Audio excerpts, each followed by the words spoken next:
పరమగీతము 2వ అధ్యాయం. పరమగీతము 5వ అధ్యాయము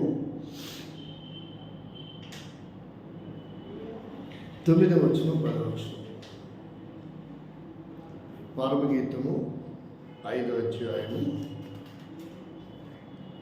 9వ వచనం 10వ వచనం. స్త్రీలలో అధిక సుందరి వగుదానా. పేరు ప్రియుల కన్నా నీ ప్రియుని విశేషమేమి? వేరే ప్రియుని కన్నా నీ ప్రియుని విశేషమేమి? నువ్వు మా చేత ప్రమాణం చేయించుకున్నటకు నీవు మా చేత ప్రమాణము చేయించుకున్నటకు పేరు ప్రియుని కన్నా నీ ప్రియుని విశేషమేమి? వేరే ప్రియుని కన్నా నీ ప్రియుని విశేషమేమి? నా ప్రియుడు ధవలవర్ణుడు, నా ప్రియుడు ధవలవర్ణుడు, రత్నవర్ణుడు. 10,000 మందిలో 10,000 మంది పురుషులలో అతనిని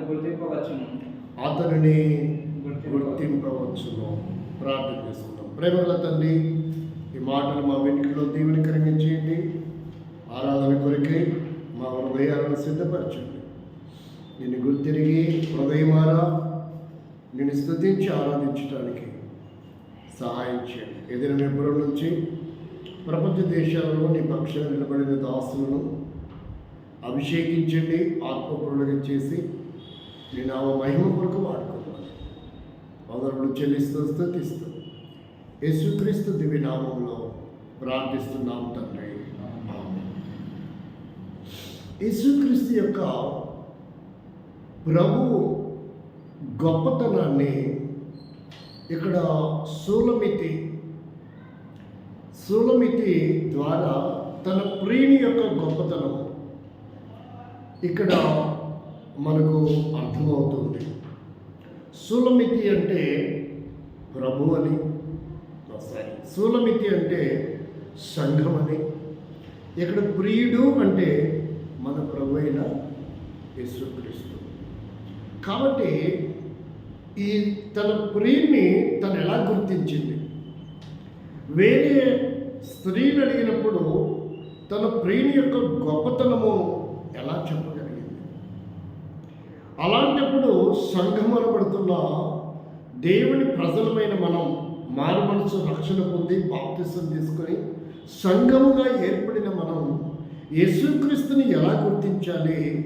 ఏ కారణం చేత ఏ విధముగా అతన్ని మనం ఆరాధించాలి అనే విషయాన్ని ఈ సూలమితి ద్వారా మనము సంఘం అనబడుతున్న మనము నేర్చుకోవాల్సినటువంటి అవసరత, తెలుసుకోవాల్సినటువంటి అవసరత ఎంత ఉంది. ఎందుకు అతనిని ఇంతగా గుర్తించాలి? కారణం ఏంటంటే యెషయా గ్రంథము 53వ అధ్యాయం. అలాంటి 10,000 మంది పురుషులలో గుర్తింపదగినటువంటి అతని గొప్పతనము ఏమైపోయింది గల కారణం ఏంటి అనేది మనము అర్థం చేసుకుంటాం. 3వ వచనం, 2వ వచనం, 3వ వచనం. యెషయా గ్రంథం 53వ అధ్యాయము 2వ వచనము, 3వ వచనం.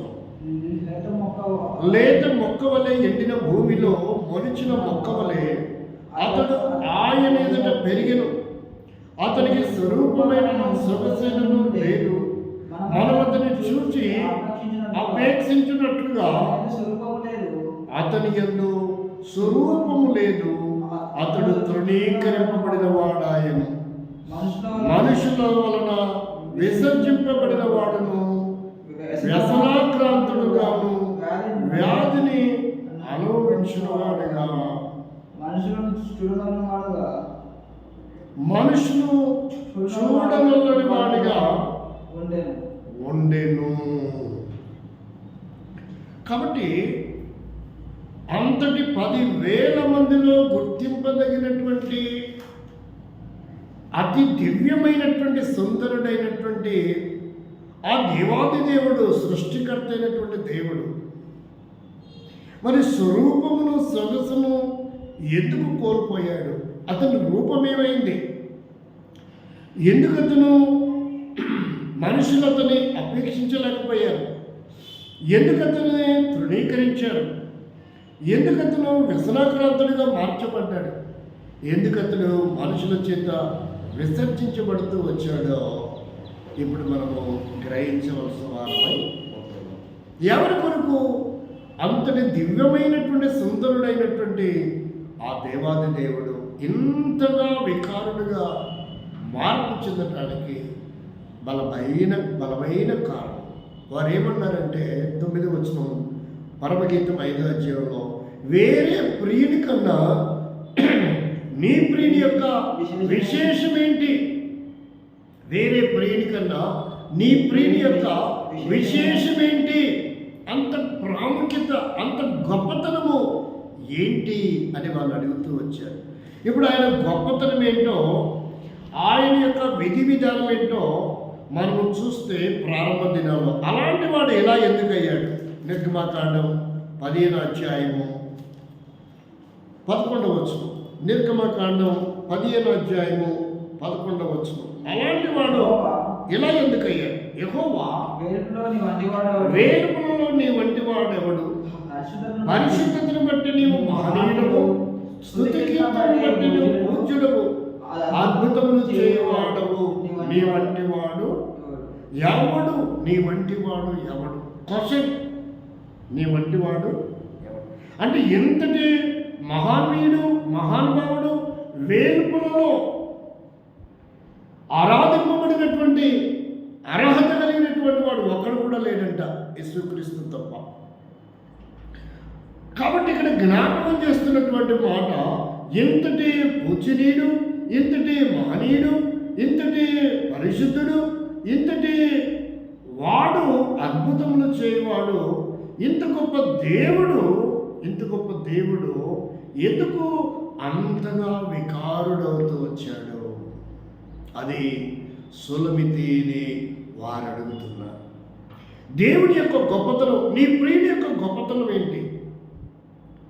ఈరోజు యేసుక్రీస్తుని మనము పూజించి ఆరాధించవలసినటువంటి గొప్పతనం ఏంటో ఆనాడు సులమితి తెలుసుకుంది. ఈనాడు నీవు నేను మనం తెలుసుకోవాలి. ఆనాడు సులమితి తెలుసుకుంది, ఈనాడు మనం కూడా తెలుసుకోవాలి. ఎందుకు అంతటి గొప్ప మహనీయుడు, మహానుభావుడు, పరిశుద్ధుడు, శ్రీమంతుడు, విభుడు, విధాత అయినటువంటి దేవుడు స్వరూపంలో సొగసును ఎందుకు కోల్పోయాడు? ఎవరి కొరకు? ఎందుకు అలా మారాడు? అది గుర్తెరగడమే ఆరాధన. అది గుర్తెరగడమే ఆరాధన. దేవుని వాక్యంలో చూస్తే ఎవరి కొరకు ఇలా అవుతూ వచ్చాడో పరిశుద్ధ గ్రంథంలో ఒక అద్భుతమైనటువంటి వాక్యం ఉంటుంది. ఎవరి కొరకు ఇలా అయ్యాడంటే చూడండి, దేవుని వాక్యంలో ఎవరి కొరకు ఇలా అయ్యాడో వాక్యంలో రాయబడింది. నేను ఎండ తగిలిన దానం, నేను మాడిపోయాను అగ్ని చేత. చూడండి, ఓషేయ గ్రంథం ఎవరి కొరకు ఇలా జరిగిందో ఇక్కడ రాస్తూ వచ్చాడు. ఏమైపోయారు వీళ్ళు? ఏ పరిస్థితిలో ఉన్నారు?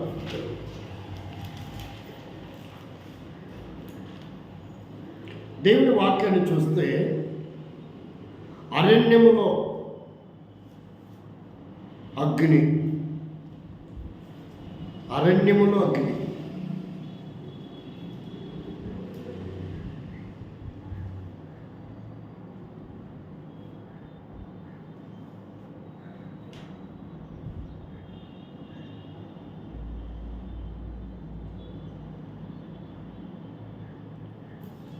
దేవుని వాక్యంలో చూస్తే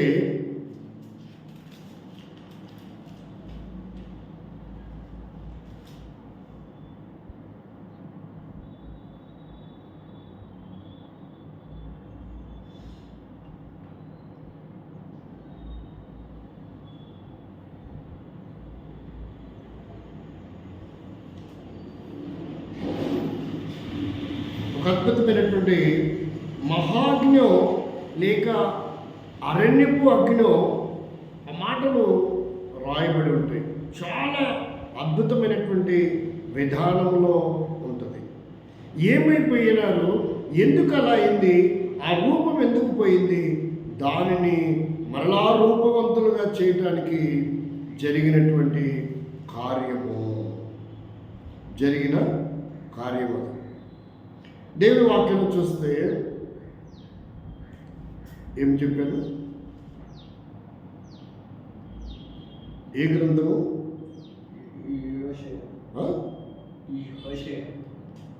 ఓషేయ. ఏ గ్రంథము? ఓషేయ గ్రంథం.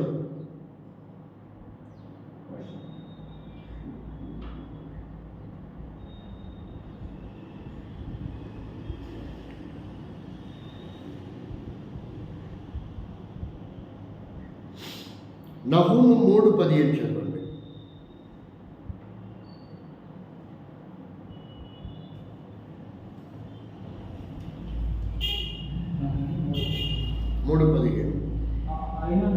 మన దోషములను బట్టి, మన పాపములను బట్టి, మన అవిధేయతలను బట్టి మనం ఏమవ్వవలసిన వారం. ఇప్పుడు చదువు. అయినను అది చెరపట్టబడి అనుకోబడను రాజమార్గములను మొదలయ్యందు. చదువు, నువ్వు కంటిన్యూ చెయ్యి, నువ్వు ఆగుకు. శత్రువులు దానిలోని చిన్న పిల్లలను పండుగకు వేసి కొన్ని చంపిరి, దాని గనుల మీద చీట్లు వేసి దాని ప్రధానులందరినీ సంఖ్యలతో బంధించిరి. నీవు మధురాలుగా దాగుకొందు, శత్రువు వచ్చుట చూచి ఆశాదుర్గం వెతుకుదు. అయితే నీ కోటలన్నీ ఆ కాలం పండుగల అందులో చెట్టు వల్ల ఉన్నవి. ఒకడు వాటిని కదిలింపగానే పండ్లు తినవచ్చిన నోట పడును.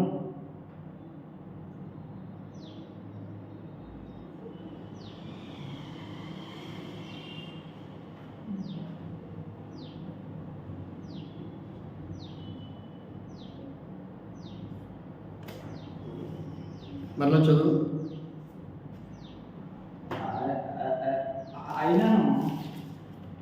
ఆయనను అది చెరపట్టబడి కొనుక్కోబడను. ఎన్నో అధ్యాయం? నహూము 3:10 చదువు. ఆయనను చెరపట్టబడి కొనుక్కోబడను. నువ్వు ఎక్కడ చదువుతున్నావు? నహూము అంటే అసలు ఏ పుస్తకం తీసుకున్నావు? ఒకసారి చూడు వివరంగా. 3:15 చెప్తున్నా నేను. అచ్చటనే 17 కాదు 15. అచ్చటనే అగ్ని నిన్ను కాల్చివేయను. మరి నువ్వేం చదివి ఎప్పుడు దాకా? టాపిక్ ఏంటి? అగ్ని గురించి ఆలోచిస్తున్నావు.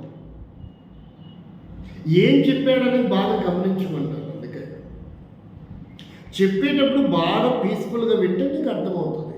లేదంటే టాపిక్ కరెక్ట్గా ఒకవేళ వచ్చిన కింద పైన ఏదైనా చెప్తే అందులో లేదని చెప్పి వెంటనే అక్కడ వెతుక్కోవాలి చదివేటప్పుడు. అది వివేకం అంటే. మన టాపిక్లో నుండి బయటకు వెళ్ళకూడదు. ఇది అగ్నికి సంబంధించినటువంటి విషయం. ఎండిపోయినటువంటి జీవితం, కాల్చబడమైన జీవితం.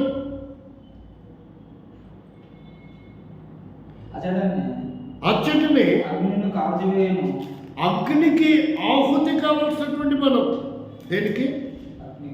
అగ్నికి ఆహుతి కావాల్సినటువంటి మనం. ఎందుకు అగ్నిగుండానికి వెళ్తాం? దేన్ని బట్టి? కొంతమంది అనుకుంటారు యేసుక్రీస్తు అగ్నిగుండానికి పంపుతాడు అనుకుంటున్నారు. యేసుక్రీస్తు అగ్నిగుండానికి పంపడానికి రాట్లా. యేసుక్రీస్తు రక్షించడానికి వచ్చాడు. ఎందుకు వచ్చాడు యేసుక్రీస్తు? రక్షించడానికి వచ్చాడు. మరి ఎందుకు అగ్నిగుండానికి పాత్రలు అవుతున్నారు? ఎందుకు అగ్నిగుండానికి వెళ్తున్నారంటే దోషములను బట్టి, మన పాపములను బట్టి, మన అవిధేయతలను బట్టి, మన బుద్ధిహీనతను బట్టి మనము అగ్నికి ఆహుతిగా చేయబడవలసిన వారు. మరణములకు, నరకములకు పాత్రులము కావలసినటువంటి మానవం. ఇప్పుడు అగ్ని కనుక కాలిస్తే ముఖం ఎలా ఉంటుంది? గుర్తుపడతారా? చూడటానికి అసహ్యం ఉంటారు. కొంతమందికి భయం వేస్తుంది కాలిన వ్యక్తుల్ని, కాలిన ముఖాన్ని చూడాలంటే. అంటే ఎందుకు అలా జరిగిందంటే మనము వాస్తవికంగా మన పాపములను బట్టి మనము నరకంలో కాల్చబడవలసిన వారు.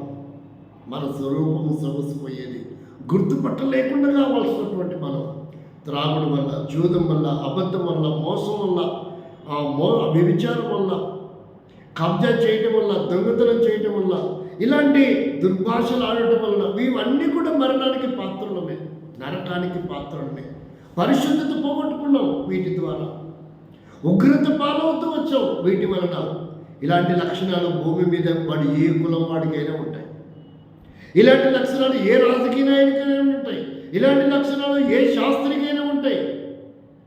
అబద్ధమాడటం, మోసగించటం, బూతులాడటం, ఇవన్నీ కూడా మనల్ని నరకానికి, మరణానికి తీసుకొని వెళ్తాయి. ఇది యమగుండానికి, అగ్నిగుండానికి మనల్ని తీసుకొని వెళ్తాయి. దీన్ని కర్మఫలం అని పిలుస్తారు. ఇలాంటి కర్మఫలం వలన మనం అగ్నికి ఆహుతి కావాల్సినటువంటి వారము. అప్పుడు మన రూపము ఎలా ఉంటుందంటే, భూమి మీద చిన్న చిన్నగా కొంత చిన్న గాయమైతే, చిన్న అగ్ని కాలుస్తేనే, మంటలు తగలాడితే, పెట్రోల్ పోసుకొని కాల్చుకోవడం, కిరోసిన్ పోసుకొని కాల్చుకోవడం, పొయ్యి దగ్గర, స్టవ్ దగ్గర, మంట దగ్గర, నిప్పుల దగ్గర కాలినప్పుడు వారి ముఖాన్ని చూడలేము. అంతగా కొంతమంది చూస్తే అసహ్యం పడుతుంది, భయం పడుతుంది. కొంతమందికి చలి జ్వరం కూడా వస్తుంది. అమ్మో ఆ రూపమా తండ్రి, ఏమో అయినో అని భయం పడుతుంది. అంటే యేసుక్రీస్తు 10,000 మందిలో గుర్తింపదగిన వాడు. చూడనల్లనంతగా, వికారుడుగా, వ్యసనాక్రాంతుడుగా, గుర్తుపట్టలేనంత స్థితికి ఎందుకు ఆయన రూపం వచ్చింది అంటే, నా అవిధేయతలను బట్టి, మన పాపములను బట్టి, ఎండిన మహా ఎండకు. హోషేయ గ్రంథంలో చూస్తే ఆ మాట ఉన్నది. అది చాలా ప్రాముఖ్యమైన మాట. హోషేయ గ్రంథం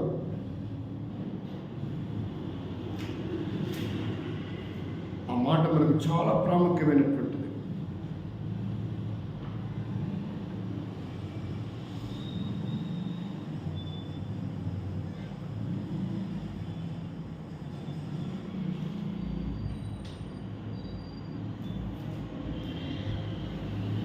ఐదవ వచనం ఒకసారి చదువుతారా?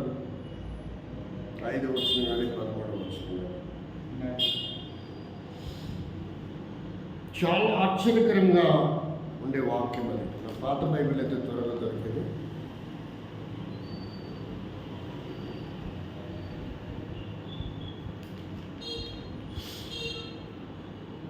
అంటే గ్యాప్ తీసుకుంటున్నప్పుడు వెంటనే నువ్వు వెతుక్కోవాలి, సర్చ్ చేసుకోవాలి. సెకండ్లో అయిపోయే పని అది. ఓ టైం వేస్ట్ చేయకూడదు. ఏ టాపిక్లు ఉన్నాడు? ఎండిన మహారణ్యం అన్నాడు, అయిపోయాడు. దాన్ని టచ్ చేస్తే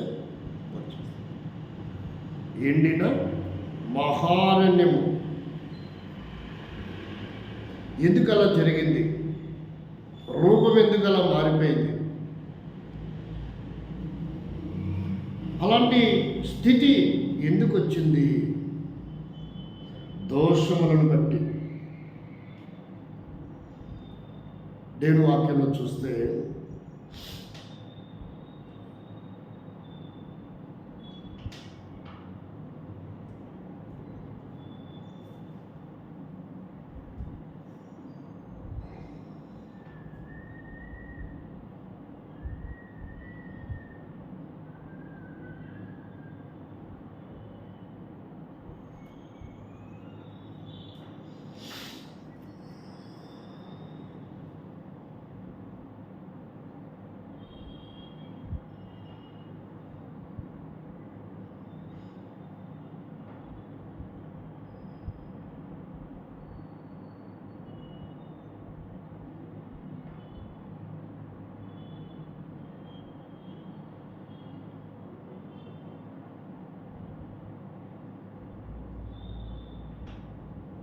కరెక్ట్ టైం కాక కార్స్ రావట్లేదు.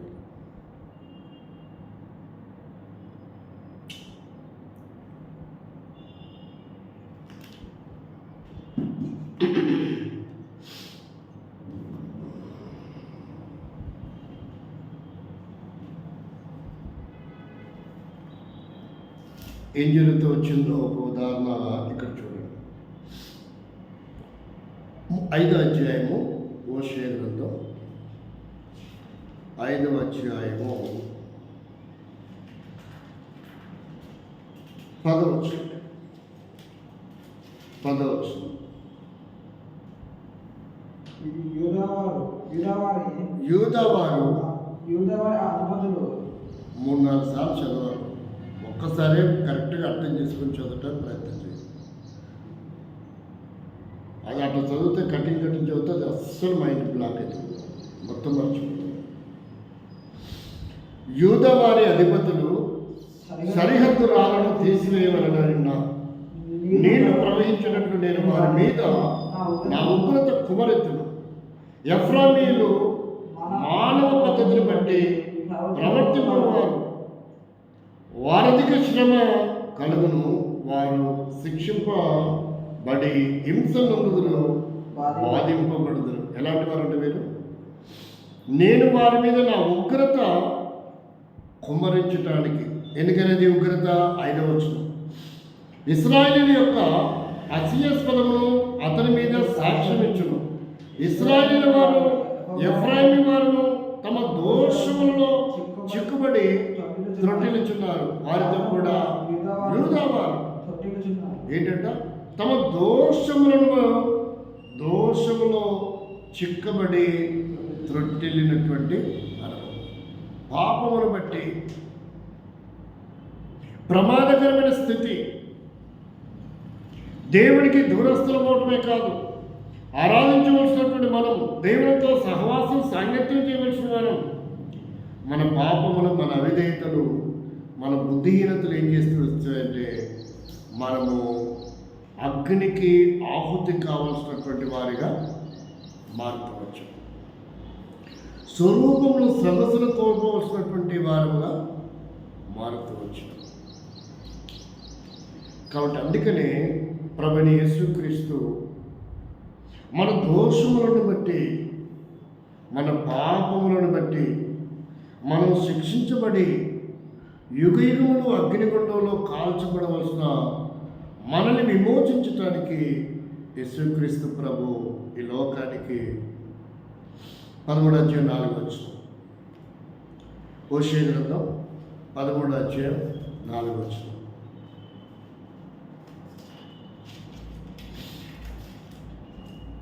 ఇలాంటి స్థితిలో ఉన్న మనల్ని దేవుడు ఏం చేయడానికి వచ్చాడంట?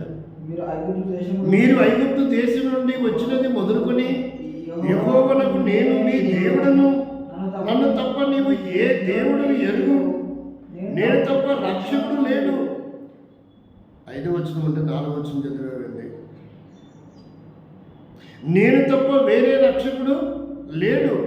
మహా ఎండకు కాలిన అరణ్యములో నిన్ను స్నేహించిన వాడను నేనే. ఇప్పుడు అర్థమైందా? ఎక్కడంట? మహారణ్యములు, మహా ఎండకు కాలిన అరణ్యములో నిన్ను స్నేహించాను. అంటే ఎలాంటి స్థితిలో ఉన్న మనల్ని, ఎందుకు ఎలాంటి అరణ్యములో కాలిపోవలసిన మనల్ని ఆయన ఎందుకు స్నేహం చేయడానికి ఇష్టపడ్డాడంటే మన పాపములను బట్టి మనము దాసులమయ్యాం. మనకి ఇంకా స్నేహితులు లేరు. యోహాను సువార్త 8వ అధ్యాయం 34వ వచనం.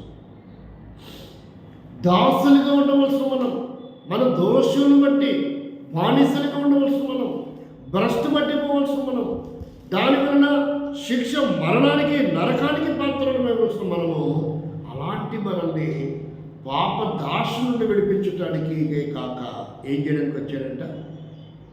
8వ అధ్యాయం 34వ వచనం.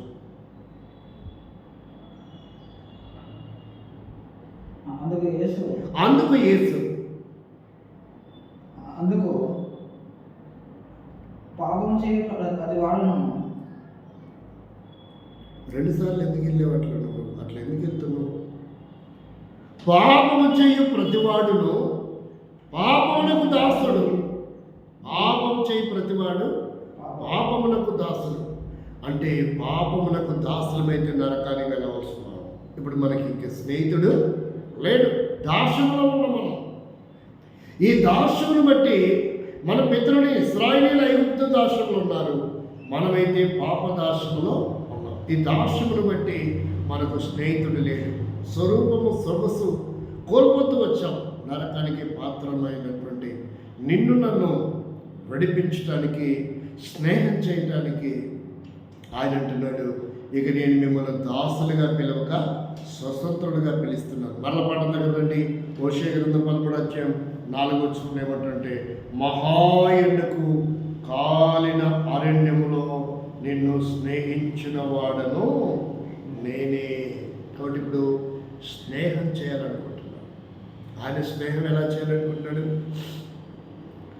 మనకున్నటువంటి మనం ఏదైతే అగ్నిగుండానికి స్వరూపం సగస్సు కోల్పోయే స్థితికి దిగజారిపోయామో దానిని ఆయన షేర్ చేసుకోవాలనుకున్నాడు. స్నేహితులు అంటే అర్థం ఏంటి?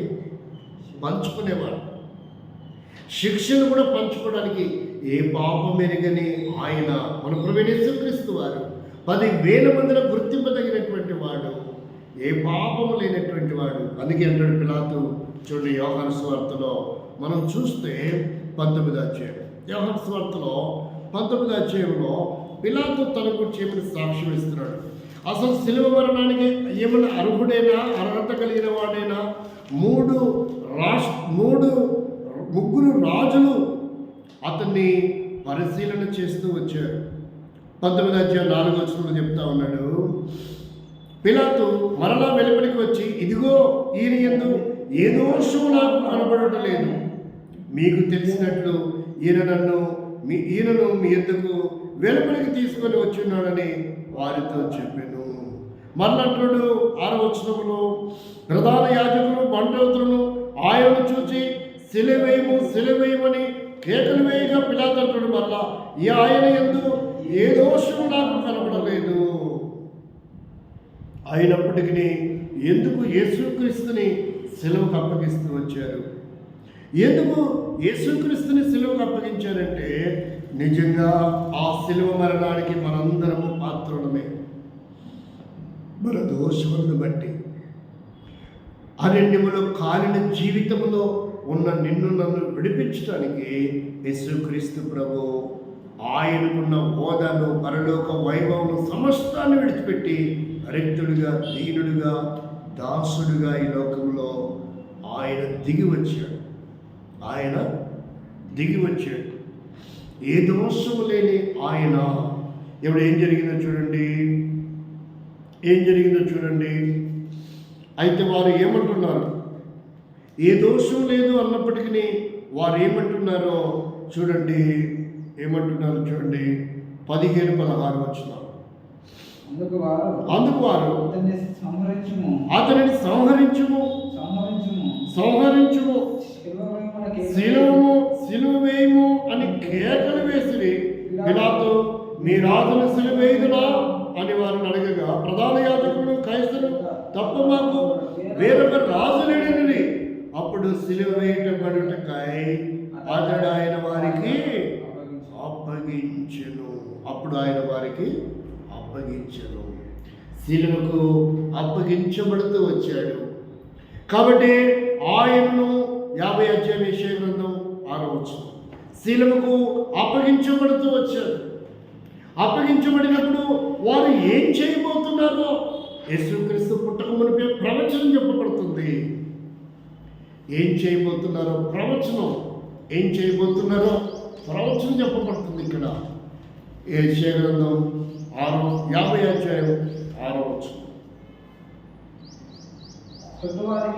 కొట్టువానికి మొట్టమొదట వీపును అప్పగించాడు.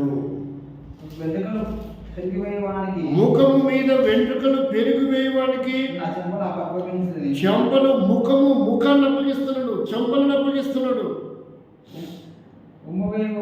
ఉమ్మి వేసే వారికి, అవమానపరిచే వారికి ముఖము మీద ఉమ్మి వేస్తుంటే, అవమానపరుస్తుంటే దాచుకోలేదు.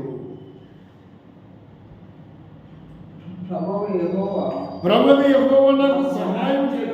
కాబట్టి ఇక్కడ ఆయన ముఖము వికారంగా మారటానికి, చెగుముకి రాతి వలె మార్పు చెందటానికి, స్వరూపమును సొగసును కోల్పోయాడు. మొన్న కిరీటం పెట్టినప్పుడు, ఆ కొట్టినప్పుడు దాదాపు 16-17 అంగుళాల పొడవ ముళ్ళు లోపలికి దిగబడినప్పుడు శరీరంలోనికి విషముతో కూడినటువంటి ముళ్ళ కిరీటం అది రక్తమంతా ముఖం మీద దారులుగా కాల్చబడుతూ వచ్చింది. అప్పుడు రూపం గుర్తుపట్టలేకపోతూ వచ్చాడు. కాబట్టి ఆయన వికారుడిగా మారాడు. శరీరం అంతా గుర్తుపడింది, నాగల చేత కొరడాల చేత దున్నబడింది. ఎక్కడ చూసినా రక్తము ముద్దగా మార్పు చెందుతూ వచ్చాడు. కాబట్టి వికారంగా మార్పు చెందాడు, అసహ్యంగా అయ్యాడు, గుర్తుపట్టలేకపోతూ వచ్చాడు. యేసుక్రీస్తు ఎందుకు ఇలా చేశాడో యెషయా గ్రంథం 53వ అధ్యాయం చూస్తే ఎవరి కొరకంటే ఇదంతా, ఎవరి కొరకంటే ఇదంతా 5వ వచనంలో రాయబడింది. నా జనులు 53:5 5 అంటే నువ్వు నా జనులు అంటవేంటి? శ్రమ నొందిన వాడాయను, మన అతిక్రమ క్రియలను బట్టి అతడు గాయపరచబడెను, మన దోషములను బట్టి నలగొట్టబడెను, మన సమాధానార్థమైన శిక్ష అతని మీద పడెను. ఏంటంట? మన అతిక్రమ క్రియలను బట్టి దేవుడు యేసుక్రీస్తు ప్రభు గాయములు, రెండవది మన దోషములను బట్టి అతను నలుగుగొట్టబడుతూ వచ్చాడు. సమాధానవంతమైన శిక్ష, మన దోషములను బట్టి నలగొట్టబడుతూ వచ్చాడు. కర్షం మిషన్ దగ్గరికి ఎప్పుడైనా వెళ్ళి చూస్తే పెద్ద పెద్ద బండరాళ్ళు వేస్తే ఏ సైజు కావాలో మొక్కలు ఆ కంకర కర్షం మిషన్ నుంచి చిన్న చిన్న మొక్కలుగా బయటకు వస్తాయి. నలగొట్టబడడం అంటారు. యేసుక్రీస్తును నలగొట్టారంట. మనం కొంతమంది గురి నీళ్ళు వంట చేస్తున్నప్పుడు కొన్ని పదార్థాలు మిక్సీ పట్టుకుంటారు.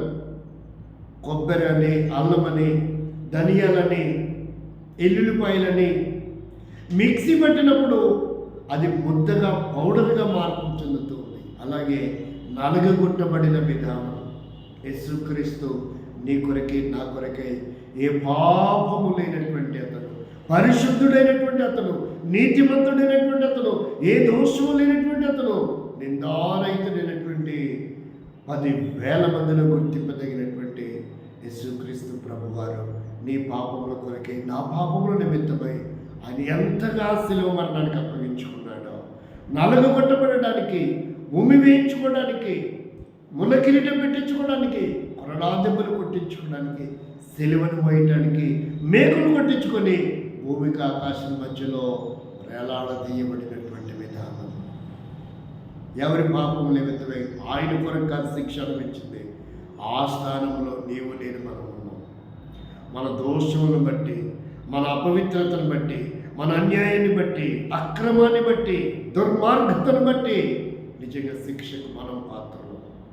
మనల్ని విడిపించడానికి, ఆ పాప దోషం నుండి, ఆ నరకం నుండి విడిపించడానికి, ఆ కాలిపోయే స్థితి నుంచి విడిపించడానికి భూమికి ఆకాశం మధ్యలో మండుటెండలో యేసుక్రీస్తు ప్రభువారు కాల్చబడుతూ వచ్చాడు.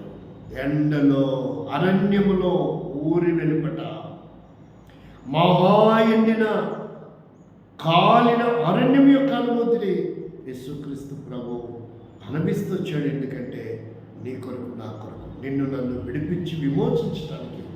కోటాను కోట్ల మంది వచ్చిండొచ్చు, కానీ ఇలా నరకం నుంచి మనం తప్పించడానికి, అగ్ని కూడా తప్పించడానికి, స్వరూపమును సొగసును కోల్పోయిన వారు, ఇంతగా శిక్షణ అనిపించిన వారు మరి ఎవరు లేరు, యేసుక్రీస్తు. అందుకంటుంది సులభైతే 10,000 మందిలో నా ప్రియుడు గుర్తింపదగిన వాడు. అలాంటి దేవుడు ఎలా మారాడట? వ్యసనాక్రాంతుడిగాను, వ్యాధిగ్రస్తుడిగాను, స్వరూపమును సొగసును కోల్పోయిన వాడిగా ఉంటూ వచ్చాడు. ఎందుకంటే నిన్ను రూపవంతుని చేయటానికి, తన స్వరూపానికి నిన్ను మార్చడానికి, రూపాంతరం చెందించడానికి ఆయన వచ్చినప్పుడు ఆయన ఎలాంటి రూపవంతుడిగా ఉంటాడో నువ్వు కూడా ఆయనతో పాటు అదే రూపంతో ఉండాలని దేవుడు ఇష్టపడిన వాడిగా ఉంటూ ఉన్నాడు. అందుకనే నీ కొరకు, నా కొరకు ఆయన అంతగా త్యాగం చేస్తూ వచ్చాడు. అంత మాత్రమే కాదు, దాసులమైన మనల్ని ఇప్పుడు ఆయన ఏమని పిలుస్తున్నాడంటే, బ్రట్టు పట్టుపోయిన మనల్ని ఆయన ఏమని పిలుస్తున్నాడంటే, నా కుమారుడు అని పిలుస్తున్నాడు. ఏమని పిలుస్తున్నాడు? నా కుమారుడు అని పిలుస్తున్నాడు. దేవుని వాక్యం చూస్తే లూకాసు వార్త 15వ అధ్యాయం కుమారుడిగా ఉండే అర్హతను కోల్పోయినాం, కుమార్తెలుగా ఉండే అర్హతను కోల్పోయినాం. దానికి గల కారణం మన అవిధేయతలే, మన తప్పిదములే, మన పాపములే కారణం. ఇప్పుడు మరలా కుమారుడిగా ఉండే ఆధిక్యత ఆయన ఉచితంగా మనకు అనుగ్రహిస్తూ వస్తాం. 15వ అధ్యాయము 18వ వచనం. లేచి నా తండ్రి యొద్దకు వెళ్ళి, తండ్రి, నేను పరలోకమునకు విరోధముగా నీ ఎదుటను పాపము చేసి తిని ఇక మీదట నీ కుమారుని అనిపించుకున్నటకు యోగ్యుడను కాను, నన్ను నీ కూలివారిగా ఒకరిగా పెట్టుకుని మన అతనితో చెప్పుదును అనుకొని లేచి తండ్రి యొద్దకు వచ్చాను. వాడు ఇంకా దూరంగా ఉన్నప్పుడు తండ్రి వారిని చూచి కనికరపడి పరిగెత్తి వారి మెడ మీద పడి ముద్దు పెట్టుకొని, అప్పుడు ఆ కుమారుని అతనితో, తండ్రి, నేను పరలోకమునకును విరోధంగా నీ ఎదుటను పాపం చేసిందని ఇక మీద నీ కుమారుడు అనిపించుకున్నకు యోగ్యుడను కానని అనెను. అయితే తండ్రి తన దాసులను చూచి ప్రశస్తమైన వస్త్రములు త్వరగా తెచ్చి వీని కట్టి వీని చేతి ఉంగరము పెట్టి పాదముల చెప్పులు తొలగించుడి, కొరవిన దూరం తెచ్చి వధించుడి, మనము తిని సంతోషితం. ఇలా కుమారుడు చనిపోయి మరలా బ్రతికిని తప్పిపోయి దొరికినని చెప్పిన. అంతటి వారు సంతోషపడసాగిరి. అంటే కుమారుడుగా ఉండే అర్హత కోల్పోయినప్పటికీ మన పాపములను ఆ శిలువ యాగము ద్వారా చిందించిన అమూల్యమైన రక్తధారములో మన పాపమును కడిగి పవిత్రపరిచి మరలా మనని దాసులుగా పిలవక కుమారుడిగా చేసుకున్నటువంటి దేవుడు మన నిమిత్తమై ఎంతగానో అంగలార్చి శిలువ మరణాన్ని చెంది చివరి రక్తపట్టు దారిపోసి చనిపోయి సమాధి చేయబడి ఆయన కుమారుడిగా మనల్ని కుమార్తెలుగా స్వీకరించడమే కాదు, ఒకరోజు ప్రకటన గ్రంథం 3:28 ప్రకారంగా మనము ప్రభుతో నరకములో ఉండవలసిన మనం ప్రభుతో యుగాయుగములు ఆయనతో పాటు ఆయన సింహాసనం మీద కూర్చుంటే గొప్ప ధన్యతను ఆయన ప్రసాదిస్తూ వచ్చాడు. ఇంత గొప్ప ధన్యత ఈ లోకంలో ఏ నామం వలన మనకు కలగలేదు. కాబట్టి ప్రభువా, నిత్య నరకానికి వెళ్ళవలసిన నేను, అగ్నిగుండానికి ఆహుతి కావాల్సిన నా కొరకై మీరు ఈ లోకానికి వచ్చి 10,000 మందిలో గుర్తింపదగిన మీరు నా కొరకై స్వరూపమును సొగసును కోల్పోయారు. దాస్యంలో ఉన్న నన్ను విడిపించడానికి మీరు ముఖం మీద ఉమ్మి వేయించుకున్నారు, శిలువ మరణం చెందారు, చివరి రక్తపడి దారిపోస్తారు. ఎండిన అరణ్యం నుండి జీవితంలో నా కొరకై మీరు ఆ కలువరి శిలువలో మండుటెండలో మీ స్వరూపాన్ని సొగసును కోల్పోయి నాకు విమోచన విడుదలిచ్చి నాకు స్నేహభావం చూపారు. నన్ను స్నేహితుడిగా మీరు చేస్తున్నందు కొరకే మీకు స్తోత్రములు, కుమారుడిగా చేస్తున్నందు కొరకే మీకు స్తోత్రములు, నిత్య రాజ్యంలో ప్రవేశించినందు కొరకే మీకు స్తోత్రం. ఎన్ని మేలు చేసిన దేవరిని నీకేమి ఇవ్వగలనని హృదయమార మన ప్రభుని ఆరాధిస్తాం.